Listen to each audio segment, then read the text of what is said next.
ਫਿਰ ਭਾਰਤ ਭੂਸ਼ਣ ਆਸ਼ੂ ਦਾ ਵਿਜੀਲੈਂਸ ਨੂੰ ਫਿਰ ਤੋਂ ਰਿਮਾਂਡ ਮਿਲ ਗਿਆ ਹੈ। 2 ਦਿਨ ਦੇ ਰਿਮਾਂਡ ਤੋਂ ਬਾਅਦ ਕੱਲ ਭਾਰਤ ਭੂਸ਼ਣ ਆਸ਼ੂ ਨੂੰ ਲੁਧਿਆਣਾ ਅਦਾਲਤ 'ਚ ਪੇਸ਼ ਕੀਤਾ ਗਿਆ ਸੀ, ਜਿੱਥੇ ਅਦਾਲਤ ਨੇ ਆਸ਼ੂ ਦਾ 2 ਦਿਨ ਦਾ ਹੋਰ ਰਿਮਾਂਡ ਦੇ ਦਿੱਤਾ। ਕੋਰਟ ਨੇ ਆਸ਼ੂ ਦਾ ਤੀਸਰੀ ਵਾਰ ਰਿਮਾਂਡ ਦਿੱਤਾ ਹੈ। ਭਾਰਤ ਭੂਸ਼ਣ ਆਸ਼ੂ ਨੂੰ ਕਥਿਤ ਟਰਾਂਸਪੋਰਟ ਟੈਂਡਰ ਘੁਟਾਲੇ ਦੇ ਵਿੱਚ ਗ੍ਰਿਫਤਾਰ ਕੀਤਾ ਗਿਆ ਸੀ ਤਾਂ ਕੱਲ ਫਿਰ ਤੋਂ ਰਿਮਾਂਡ ਵਿਜੀਲੈਂਸ ਨੂੰ ਹਾਸਲ ਹੋ ਗਿਆ ਹੈ। ਸਭ ਤੋਂ ਪਹਿਲਾਂ 4 ਦਿਨ ਦਾ ਰਿਮਾਂਡ ਹਾਸਲ ਹੋਇਆ ਸੀ, ਫਿਰ 2 ਦਿਨ ਦਾ ਰਿਮਾਂਡ ਹਾਸਲ ਹੋਇਆ, ਜਿਸ ਤੋਂ ਬਾਅਦ ਕੱਲ ਅਦਾਲਤ 'ਚ ਪੇਸ਼ ਕੀਤਾ ਗਿਆ ਸੀ ਤੇ ਵਿਜੀਲੈਂਸ ਨੂੰ 2 ਦਿਨ ਦਾ ਹੋਰ ਰਿਮਾਂਡ ਹਾਸਲ ਹੋ ਗਿਆ ਹੈ।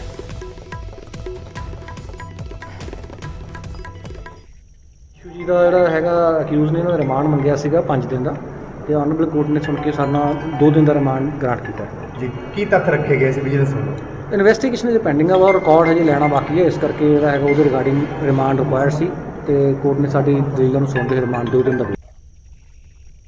ਨੋਇਡਾ ਤੋਂ ਬਾਅਦ ਹੁਣ ਗੁਰੂਗ੍ਰਾਮ 'ਚ ਥੱਪੜ ਕਾਂਡ ਹੋਇਆ, ਜਿੱਥੇ ਇੱਕ ਨੌਜਵਾਨ ਲਿਫਟ 'ਚ ਫਸ ਗਿਆ। ਲਿਫਟ ਤੋਂ ਬਾਹਰ ਨਿਕਲ ਕੇ ਨੌਜਵਾਨ ਦਾ ਗੁੱਸਾ 7ਵੇਂ ਅਸਮਾਨ ਤੇ ਪਹੁੰਚ ਗਿਆ ਤੇ ਉਸਨੇ ਗੁੱਸੇ 'ਚ ਸਿਕਿਉਰਿਟੀ ਗਾਰਡ ਨੂੰ ਥੱਪੜ ਜੜ ਦਿੱਤੇ। ਵਰੁਣ ਨਾਮੀ ਨੌਜਵਾਨ 14ਵੀਂ ਮੰਜ਼ਿਲ ਤੋਂ ਲਿਫਟ ਜ਼ਰੀਏ ਆ ਰਿਹਾ ਸੀ ਤੇ ਇਸੇ ਦੌਰਾਨ ਉਹ ਲਿਫਟ 'ਚ ਫਸ ਗਿਆ। ਮਦਦ ਦੇ ਲਈ ਉਸਨੇ ਲਿਫਟ ਵਿੱਚ ਲੱਗੇ ਇੰਟਰਕਮ ਜ਼ਰੀਏ ਸਿਕਿਉਰਿਟੀ ਗਾਰਡ ਨੂੰ ਜਾਣਕਾਰੀ ਦਿੱਤੀ, ਜਿਸ ਤੋਂ ਬਾਅਦ ਅਸ਼ੋਕ ਆਪਣੇ ਨਾਲ ਲਿਫਟਮੈਨ ਨੂੰ ਲੈ ਕੇ ਮੌਕੇ ਤੇ ਪਹੁੰਚ ਗਿਆ। ਵਰੁਣ ਨੂੰ ਲਿਫਟ 'ਚੋਂ ਬਾਹਰ ਨਿਕਲਣ ਦੇ ਲਈ ਕਰੀਬ 5 ਮਿੰਟ ਦਾ ਸਮਾਂ ਲੱਗਿਆ। ਗੁੱਸੇ ਦੇ ਨਾਲ ਲਾਲ ਹੋ ਕੇ ਵਰੁਣ ਲਿਫਟ 'ਚੋਂ ਬਾਹਰ ਨਿਕਲਦੇ ਸਾਰੀ ਸਿਕਿਉਰਿਟੀ ਗਾਰਡ ਦੇ ਥੱਪੜ ਜੜ ਦਿੰਦਾ ਹੈ। ਸਿਕਿਉਰਿਟੀ ਗਾਰਡ ਨੇ ਇਹ ਵੀ ਦੱਸਿਆ ਕਿ ਉਹ ਲਿਫਟਮੈਨ ਨੂੰ ਬੁਲਾਉਣ ਗਿਆ ਸੀ, ਪਰ ਸਿਕਿਉਰਿਟੀ ਗਾਰਡ ਦੀ ਗੱਲ ਨਾ ਸੁਣਦੇ ਹੋਏ ਵਰੁਣ ਲਗਾਤਾਰ ਉਸ ਨੂੰ ਥੱਪੜ ਮਾਰਦਾ ਰਿਹਾ। ਉਸ ਤੋਂ ਬਾਅਦ ਨੌਜਵਾਨ ਨੇ ਲਿਫਟਮੈਨ ਨੂੰ ਵੀ ਥੱਪੜ ਮਾਰੇ। ਇਹ ਮਾਮਲਾ ਦ ਕਲੌਜ਼ ਇਨ ਸੁਸਾਇਟੀ ਦਾ ਮਾਮਲਾ ਹੈ। ਇਸ ਘਟਨਾ ਤੋਂ ਬਾਅਦ ਸੁਸਾਇਟੀ ਦੇ ਸਾਰੇ ਸਿਕਿਉਰਿਟੀ ਗਾਰਡਾਂ ਨੇ ਕੰਮ ਬੰਦ ਕਰ ਦਿੱਤਾ। ਸਿਕਿਉਰਿਟੀ ਗਾਰਡਾਂ ਨੇ ਰੋਸ ਜ਼ਾਹਰ ਕਰਦੇ ਹੋਏ ਕਿਹਾ ਕਿ ਸੁਸਾਇਟੀ ਵਿੱਚ ਰਹਿਣ ਵਾਲੇ ਲੋਕ ਉਹਨਾਂ ਨੂੰ ਗੁਲਾਮ ਸਮਝਦੇ ਨੇ। ਛੋਟੀ ਜਿਹੀ ਗੱਲ ਤੇ ਸਿਕਿਉਰਿਟੀ ਗਾਰਡ ਤੇ ਗੁੱਸਾ ਨਿਕਲਦਾ ਹੈ। ਸਿਕਿਉਰਿਟੀ ਗਾਰਡ ਨੇ ਵਰੁਣ ਦੇ ਖਿਲਾਫ ਕਾਰਵਾਈ ਦੀ ਮੰਗ ਕੀਤੀ ਹੈ। ਤਸਵੀਰਾਂ ਨੇ ਗੁਰੂਗ੍ਰਾਮ ਦੀਆਂ। ਤਕਰੀਬਨ 5 ਮਿੰਟ ਦਾ ਸਮਾਂ ਵਰੁਣ ਨੂੰ ਲਿਫਟ 'ਚੋਂ ਕੱਢਣ ਦੇ ਲਈ ਲੱਗਿਆ, ਲੇਕਿਨ ਬਾਹਰ ਆ ਕੇ ਸਿਕਿਉਰਿਟੀ ਗਾਰਡ ਦੇ ਥੱਪੜ ਜੜਨੇ ਸ਼ੁਰੂ ਕਰ ਦਿੱਤੇ। ਲਿਫਟਮੈਨ ਦੇ ਵੀ ਥੱਪੜ ਜੜਨੇ ਸ਼ੁਰੂ ਕਰ ਦਿੱਤੇ। ਇਸ ਤੋਂ ਬਾਅਦ ਸਾਰੇ ਜਿਹੜੇ ਸੁਸਾਇਟੀ ਦੇ ਸਿਕਿਉਰਿਟੀ ਗਾਰਡ ਨੇ ਉਹਨਾਂ ਨੇ ਰੋਸ ਜ਼ਾਹਰ ਕੀਤਾ, ਆਪਣਾ ਕੰਮ ਬੰਦ ਕਰ ਦਿੱਤਾ ਤੇ ਕਿਹਾ ਕਿ ਇਸ ਸੁਸਾਇਟੀ ਦੇ ਲੋਕ ਉਹਨਾਂ ਨੂੰ ਗੁਲਾਮ ਸਮਝਦੇ ਨੇ, ਇਸ ਤਰੀਕੇ ਦੇ ਨਾਲ ਟ੍ਰੀਟ ਕਰਦੇ ਨੇ। ਸੀਸੀਟੀਵੀ 'ਚ ਤਸਵੀਰਾਂ ਕੈਦ ਹੋਈਆਂ ਨੇ। ਸੋਸ਼ਲ ਮੀਡੀਆ ਤੇ ਵੀ ਇਹਨਾਂ ਤਸਵੀਰਾਂ ਨੂੰ ਲੈ ਕੇ ਲੋਕਾਂ ਦੇ ਵੱਲੋਂ ਰੋਸ ਜ਼ਾਹਰ ਕੀਤਾ ਗਿਆ ਹੈ।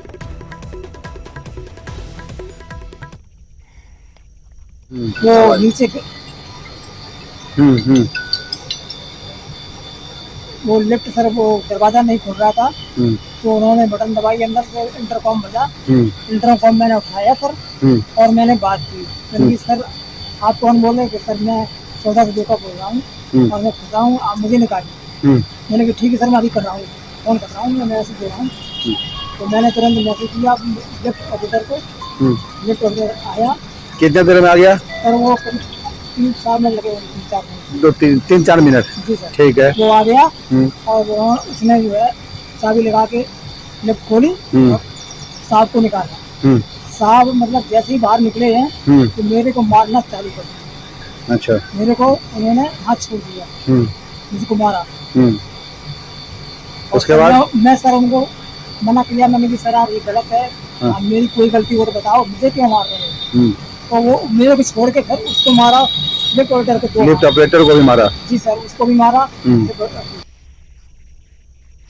ਨਸ਼ਾ ਤਸਕਰ ਜਗਦੀਸ਼ ਭੋਲਾ ਦੇ ਪਿਤਾ ਤੋਂ ਤੰਗ ਆ ਕੇ ਇੱਕ ਕਿਸਾਨ ਨੇ ਖੁਦਕੁਸ਼ੀ ਕਰ ਲਈ। ਕਿਸਾਨ ਮੁਕਤਸਰ ਡੀਸੀ ਦਫ਼ਤਰ ਦੇ ਬਾਹਰ ਧਰਨੇ ਤੇ ਬੈਠਾ ਸੀ, ਜਿੱਥੇ ਉਸਨੇ ਜ਼ਹਿਰੀਲਾ ਪਦਾਰਥ ਨਿਗਲ ਲਿਆ। ਮਾਮਲਾ ਪੈਸੇ ਦੇ ਲੈਣ ਦੇਣ ਦਾ ਦੱਸਿਆ ਜਾ ਰਿਹਾ ਹੈ।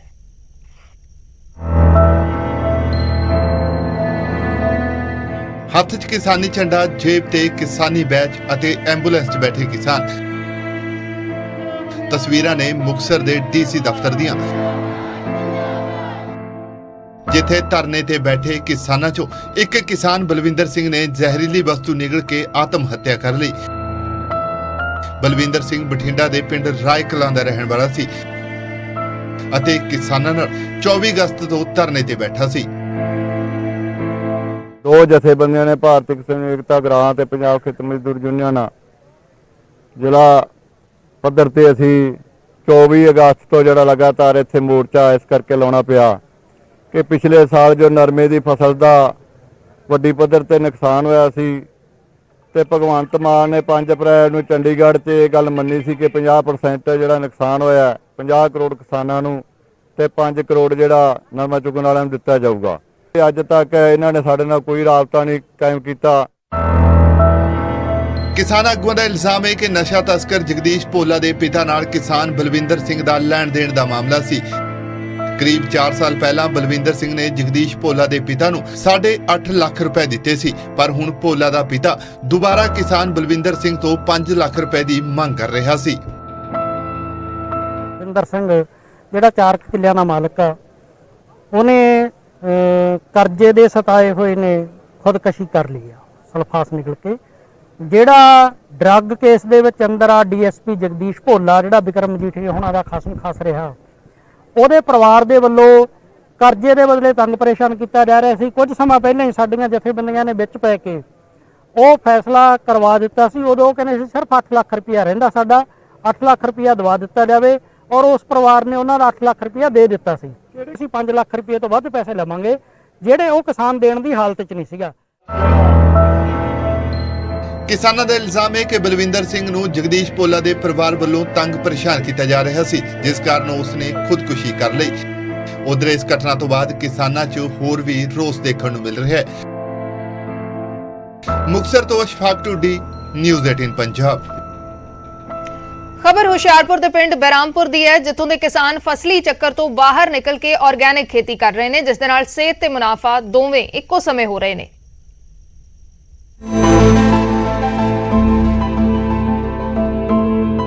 ਹਰੇ ਭਰੇ ਖੇਤ ਤੇ ਖੇਤਾਂ ਦੇ ਵਿੱਚ ਲੱਗੀਆਂ ਸਬਜ਼ੀਆਂ। ਇਹ ਤਸਵੀਰਾਂ ਹੁਸ਼ਿਆਰਪੁਰ ਦੇ ਪਿੰਡ ਬਹਿਰਾਮਪੁਰ ਦੀਆਂ ਨੇ, ਜਿੱਥੋਂ ਦੇ ਸੁਰਜੀਤ ਸਿੰਘ ਨੇ ਆਰਗੈਨਿਕ ਖੇਤੀ ਨੂੰ ਅਪਣਾਇਆ। ਰਵਾਇਤੀ ਫਸਲਾਂ ਦੇ ਵਿੱਚੋਂ ਨਿਕਲ ਕੇ ਆਰਗੈਨਿਕ ਖੇਤੀ ਇੱਥੇ ਖੂਬ ਫਲ ਫੁੱਲ ਰਹੀ ਹੈ। ਸੁਰਜੀਤ ਸਿੰਘ ਨੇ ਦੱਸਿਆ ਕਿ ਕੈਮੀਕਲ ਖੇਤੀ ਦੇ ਨਾਲ ਫਸਲ ਤੇ ਖੇਤ ਦੋਵੇਂ ਨਸ਼ਟ ਹੁੰਦੇ ਨੇ ਤੇ ਘਾਟੇ ਵਾਲਾ ਸੌਦਾ ਹੈ। ਕਿਸਾਨਾਂ ਨੂੰ ਪਹਿਲਾਂ ਦੀ ਤਰ੍ਹਾਂ ਮਿੱਟੀ ਦੇ ਨਾਲ ਮਿੱਟੀ ਹੋਣ ਦੀ ਜ਼ਰੂਰਤ ਹੈ। ਉਹਨਾਂ ਦਾ ਕਹਿਣਾ ਹੈ ਕਿ ਆਰਗੈਨਿਕ ਸਬਜ਼ੀਆਂ ਦੀ ਇੰਨੀ ਡਿਮਾਂਡ ਹੈ ਕਿ ਲੋਕ ਖੇਤ ਵਿੱਚੋਂ ਹੀ ਸਬਜ਼ੀਆਂ ਖਰੀਦ ਕੇ ਲੈ ਜਾਂਦੇ ਨੇ। ਜਿੰਨੀ ਦੇਰ ਤੱਕ ਅਸੀਂ ਇਸ ਕਣਕ ਝੋਨੇ ਵਾਲੇ ਮੋਨੋਕਲਚਰ ਚੋਂ ਬਾਹਰ ਨਹੀਂ ਆਉਂਦੇ, ਹਰ ਕ੍ਰੌਪ ਨਹੀਂ ਗਰੋ ਕਰਦੇ, ਉਨੀ ਦੇਰ ਤੱਕ ਇਸ ਤੋਂ ਬਾਹਰ ਨਹੀਂ ਆ ਸਕਦੇ। ਉਸ ਚੀਜ਼ ਦਾ ਨੁਕਸਾਨ ਸਭ ਤੋਂ ਵੱਡਾ ਆ ਕਿ ਮੋਨੋਕਲਚਰ ਹੋਣ ਦੇ ਨਾਲ ਜਿੰਨੇ ਇਨਸੈਕਟ ਪੈਸਟ ਉਹ ਡਿਵੈਲਪ ਹੋਏ, ਜੋ ਸੋਇਲ ਦੀ ਹੈਲਥ ਹੈ ਉਹ ਸਾਰੀ ਖਰਾਬ ਹੋਈ। ਤੀਸਰਾ, ਇਨਕਮ ਜਿਹੜੀ ਆ ਉਹ ਬਹੁਤ ਜ਼ਿਆਦਾ ਰਿਡਿਊਸ ਹੋ ਗਈ। ਮੰਡੀ ਕਰਨ ਦੇ ਲਈ ਆਪ ਥੋੜੀ ਐਫਰਟਸ ਕਰਨੀ ਪੈਣੀ ਹੈ। ਪਬਲਿਕ ਨੂੰ ਕੁਆਲਿਟੀ ਪ੍ਰੋਡਕਟ ਨਹੀਂ ਮਿਲ ਰਹੀ। ਜਿਸ ਵੇਲੇ ਤੁਸੀਂ ਇੰਟਰੋਡਿਊਸ ਕਰੋਗੇ ਕੁਆਲਿਟੀ ਪ੍ਰੋਡਕਟ, ਤਾਂ ਤੁਹਾਡੀ ਸੇਲ ਆਪਣੇ ਆਪ ਹੋਏਗੀ, ਮਾਰਕੀਟ ਆਪਣੇ ਆਪ ਡਿਵੈਲਪ ਹੋਏਗੀ। ਰਵਾਇਤੀ ਖੇਤੀ ਤੋਂ ਆਰਗੈਨਿਕ ਖੇਤੀ ਦੇ ਵੱਲ ਵਧ ਰਹੇ ਕਿਸਾਨ ਸਿਹਤ ਅਤੇ ਮੁਨਾਫਾ ਦੋਵੇਂ ਇਕੱਠੇ ਕਮਾ ਰਹੇ ਨੇ। ਜ਼ਰੂਰਤ ਹੈ ਸਹੀ ਫਸਲ ਦੀ ਚੋਣ ਕਰਨ ਦੀ ਤੇ ਸਹੀ ਸਮੇਂ ਦੀ। ਹੁਸ਼ਿਆਰਪੁਰ ਤੋਂ ਸਤਪਾਲ ਰਤਨ, ਨਿਊਜ਼ 18। ਦੇਸ਼ 'ਚ ਇਸ ਵਾਰ ਦੀਵਾਲੀ 5G ਸਰਵਿਸ ਦੇ ਨਾਲ ਸ਼ੁਰੂ ਹੋਣ ਵਾਲੀ ਹੈ। ਰਿਲਾਇੰਸ ਇੰਡਸਟਰੀਜ਼ ਦੀ 45ਵੀਂ AGM ਦੇ ਵਿੱਚ ਚੇਅਰਮੈਨ ਮੁਕੇਸ਼ ਅੰਬਾਨੀ ਨੇ ਇਸ ਦਾ ਐਲਾਨ ਕੀਤਾ ਹੈ। ਨਾਲ ਹੀ ਉਹਨਾਂ ਨੇ ਰਿਲਾਇੰਸ ਇੰਡਸਟਰੀਜ਼ ਦੇ ਭਵਿੱਖ ਲਈ ਆਪਣੀ ਅਗਲੀ ਪੀੜ੍ਹੀ ਨੂੰ ਕਮਾਨ ਸੌਂਪਣ ਦਾ ਐਲਾਨ ਕੀਤਾ ਹੈ।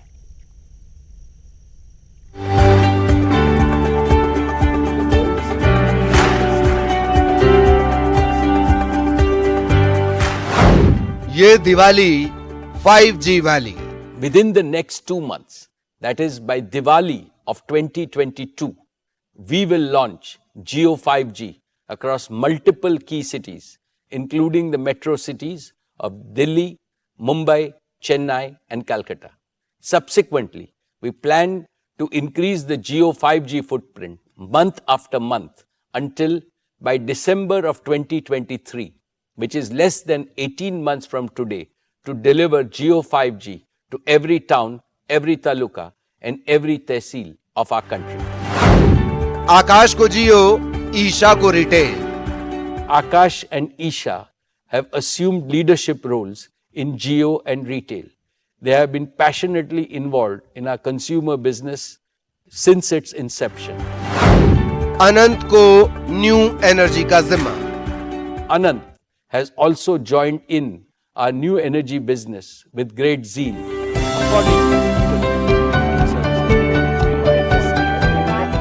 रिलायंस इंडस्ट्रीज की 45वीं सालाना बैठक में चेयरमैन मुकेश अंबानी ने वैश्विक संकट के बीच भारत के विकास और स्थिरता के लिए मोदी सरकार के कुशल प्रबंधन और आगामी आर्थिक चुनौतियों से निपटने में व्यावहारिक दृष्टिकोण की सराहना की। उन्होंने इन सभी चुनौतियों के साथ रिलायंस इंडस्ट्रीज के समग्र विकास के बारे में बताया। Reliance has continued to make all-around progress across its businesses. Our company became India's first corporate to cross $100 billion in annual revenues. Reliance's consolidated revenues grew 47% to 7.93 lakh crores or $104.6 billion. During the year 22, Reliance continued to be the largest taxpayer in India. Reliance added 2.32 lakh jobs across all its businesses, with Reliance Retail becoming one of the largest employers in the country.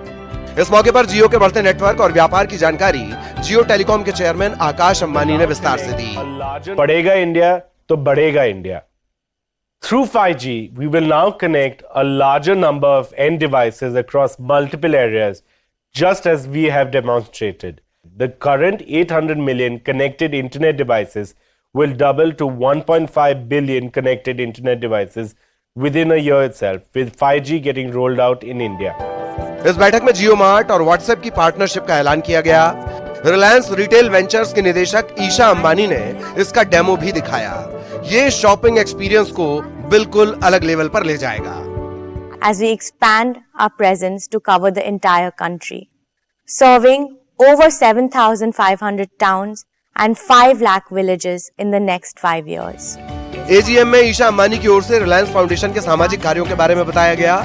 साथ ही उन्होंने Paris 2024 Olympic के लिए भारत की तैयारियों में अपनी भागीदारी की जानकारी भी दी। It is very exciting that through this partnership, we will be hosting the first ever India House at the upcoming Paris 2024 Olympics. This will be a great opportunity to showcase India's immense talent, potential, and aspiration to the Olympic world. इस दौरान मुकेश अंबानी ने Reliance industries के लक्ष्यों और 10 मूल्यों के बारे में भी बताया। उन्होंने कहा कि रिलायंस समूह प्रधानमंत्री नरेंद्र मोदी के डिजिटल भारत के विजन और मिशन को पूरा करने के लिए काम कर रहा है। साथ ही रिलायंस O2C में अगले 5 सालों में 75,000 करोड़ रुपए का निवेश करेगा। हमारा नया एनर्जी बिजनेस भारत को ग्रीन एनर्जी का शुद्ध एक्सपोर्टर बनने में मदद करेगा।